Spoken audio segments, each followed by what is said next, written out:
Good day, everyone. Welcome to one of our bite-sized videos, of which the purpose is to bring you, the integrator, up to speed with some of the basic concepts surrounding the Flowgear integration experience, as well as take a brief dive into one of our popular use cases. We're going to start by exploring the screen in front of you, the Flowgear console, which is the very first thing you'll be greeted with after logging into Flowgear. The Flowgear console provides access to all the components relevant to your integrations. From here, you can navigate to spaces that facilitate the setup for different parts of the integration. The three primary spaces that I'd like to briefly touch on are the workflows, connections, and drop points. Workflows can be found by navigating to the workflow section over here. And workflows provide a canvas from which you can drag and drop connectors and tooling provided by the Flowgear platform and construct your integration according to your business rules. We will go more in depth around workflows once we start to explore the specific use case. Connections, which we can navigate to by clicking over here, are spaces with which you can provide credentials that allow you to authenticate and connect to the systems which you would like to integrate with. We can go ahead and click on the new button over here, and we can go ahead and select a particular connector to work with, and choosing any one of the connectors we can see here within the connector section, such as Connect, Rise, Manage. You'll see there's a space in which you can plug in credentials that are relevant to that specific platform. You then have the option of providing credentials for different profiles, such as test and production, and you will be able to run your workflow or integration within that profile, which will then target that specific environment that you've set up. If you set up your credentials correctly, you can click on the play button over here, which, if successful, will give you a green banner telling you that the test succeeded. Finally, we have the drop point section. The idea behind the drop points is that it is our solution to hybrid on-prem and cloud integrations. You can install the drop point agent onto your on-prem servers, which will allow us then to talk to those servers within the scope of what you allow us to do using the whitelisting features. This means that we can talk to your file systems, we can talk to your AD, or we can move data between CRMs and ERPs that are not exposed to the internet with the drop point. These three spaces are the most important aspects related to the integrations themselves within Flowgear. For a deeper dive into the elements that make up the Flowgear console, please see our bite-sized video focusing on navigating the Flowgear console. Next, we're going to take a deeper dive into workflows and nodes. To do this, we're going to navigate to the workflow section, which we have done by clicking on this workflow over here. And from there, we're going to open up a new workflow by clicking on the new button right over here, at which point we're given the option to name the workflow, which we can name it appropriately, and click on the OK button over here.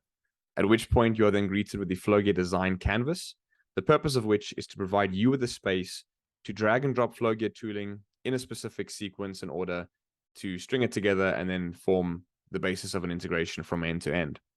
Now, to start dropping the tooling onto the canvas, we're going to click this plus icon over here, which is going to open up a list of our nodes. All of these little blocks are what we consider nodes, and simply put, a node is a function or set of functions that have been encapsulated in a certain way that the most complex aspects of it have been obscured from you, and only the parts that you have to interact with are exposed. Now, within our nodes, we have distinct categories, and the first category you can see here are the connectors.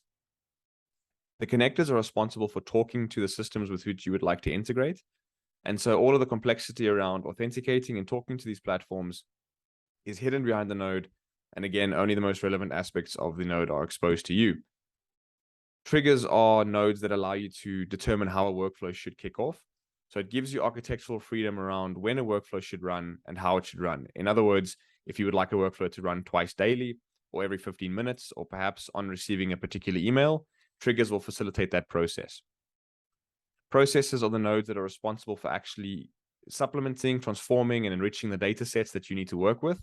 So when you receive data from system A and needs to be transformed to a different structure so that system B can ingest it, the processes are there to facilitate that functionality, as well as implement further business rules that you may have necessary for your integration.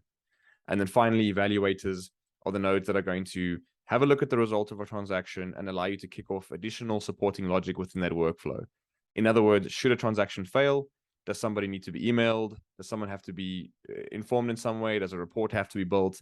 So on and so forth. These four categories encapsulate all the tools that Flowgear provides the integrator, allowing you to build both simple and complex integrations within the scope of a simplified experience. For this demo, we're going to be looking at the movement of stock from a flat file document into the Sage 200 Evolution environment. In this case, the flat file is consisting of comma-separated values. By the end of the demo, you should be comfortable with our branded Evolution connector, as well as one of the ways we can handle the ingestion of flat files on the platform. To kick off the demo, the first thing we're going to want to do is open up a brand new workflow.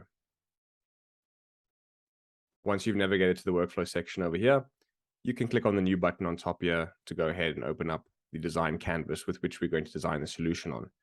And we can give this particular workflow an appropriate name and click OK.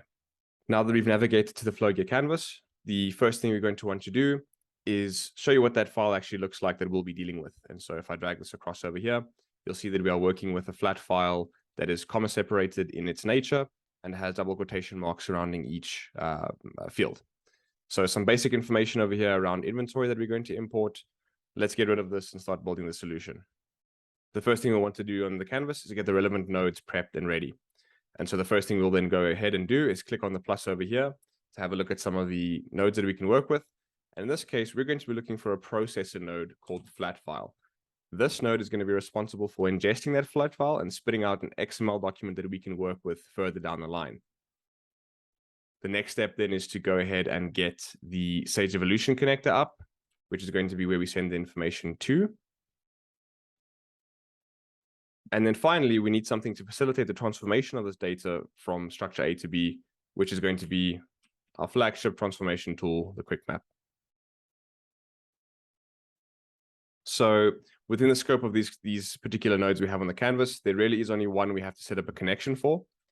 And so we're going to go ahead and do that by hovering over the connection dropdown, clicking that, and then clicking on the Evolution sandbox. Once we've done that, we can go ahead and open up that connection. This is one that I have filled in previously, but we can go ahead and show you what that looks like. And so here you can see there's a space for all of the credentials you would have to provide for that specific platform or environment. And we can go ahead and test this with the play button over here. We are then greeted with a green test succeeded bar, which tells us that this particular set of credentials is in fact valid and we are authenticating into the platform.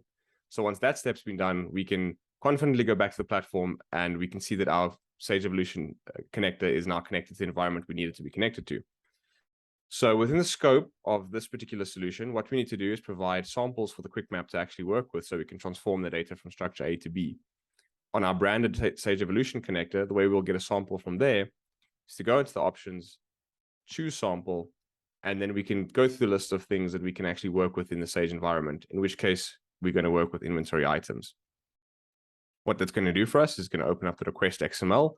And on the right-hand side, we have the schema for the document that we want to work with. And so we can go ahead and click on some of the basic fields that we're expected to pass along for this particular transaction. And so I'm going to go ahead and select some of these.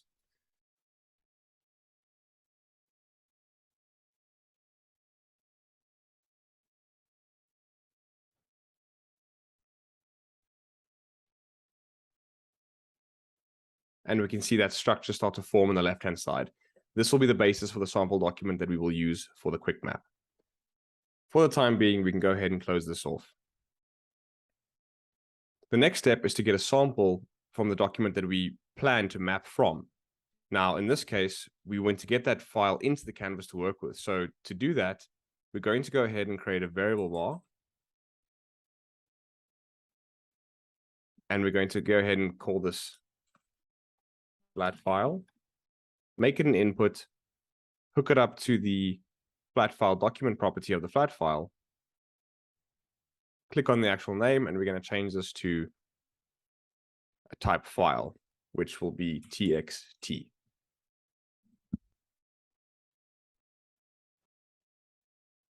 This is one of the ways we can pass data into the Flowgear canvas when we are dealing with files that need to be uploaded.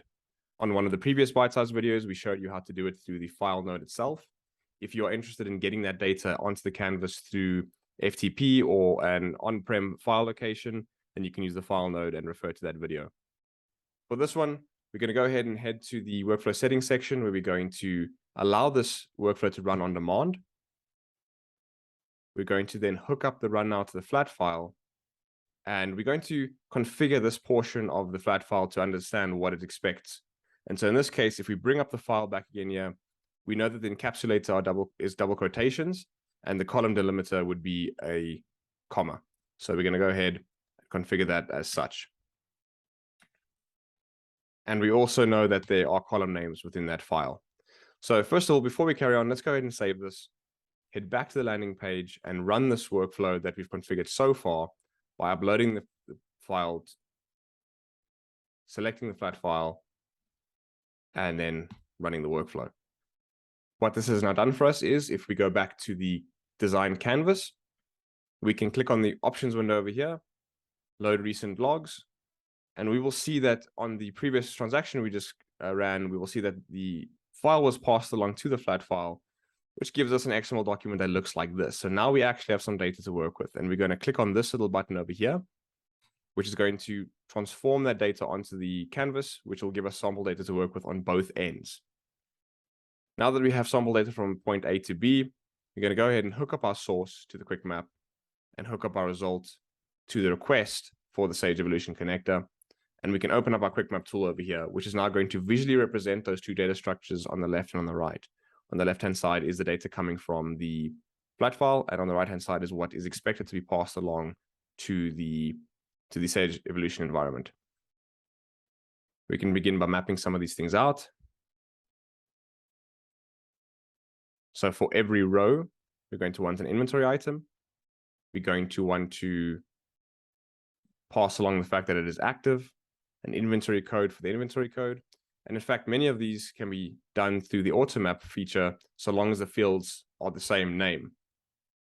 And here we can see a preview of that payload coming through on the right-hand side, which is starting to shape up to what we expect to see within the structure of the Sage Evolution payload.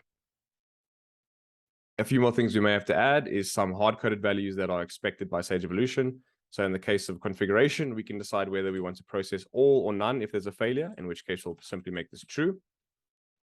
And then finally, we want to grab that XML schema from the sample over here, copy that, and transform it over here onto this. Now we can see the schema being represented on the top here as well. Now that we have a structure that we expect to see, go ahead and close this off, and we can hook all these up, change this to the test profile, because that's the profile for which we provided credentials. We can save this so long.